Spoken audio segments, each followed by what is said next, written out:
مساء الخير عليكم. أنا دلوقتي في مكان يعني في الحقيقة من أندر وأغرب الأماكن في اليابان في مدينة كيوتو.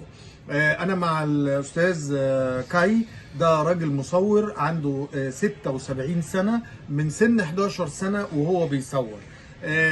من حوالي 12 سنة حصل حريق في المكان بتاعه، ضاع فيه حوالي 2 مليون نيجاتيفز.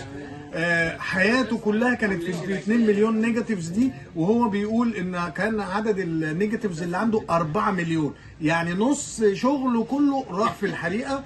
والحريقه دي حصلت بفعل فاعل، ولكن للاسف ما قدروش يمسكوا هذا الفاعل. هذا الرجل خد جوائز دوليه وعمل زي ألبومات صور او كتب عن مدن كتيره هو راحها، الهند وانجلترا والنمسا وسويسرا وكل البلاد، لكن للاسف ما جاش الوطن العربي. حلم حياته ان يجي مصر ويعمل كتاب كامل عن مصر بالصور. هو كل الكتب بتاعته عباره عن صور للبلاد اللي هو راحها كلها.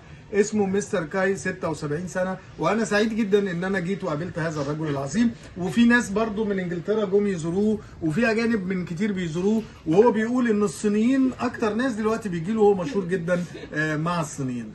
شكرا. شكرا. わかるのわかるの。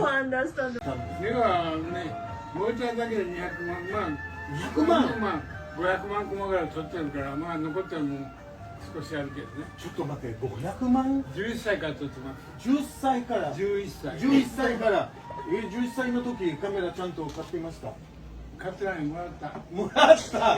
僕はカイさんがこの営業何年かここは40年。 40年。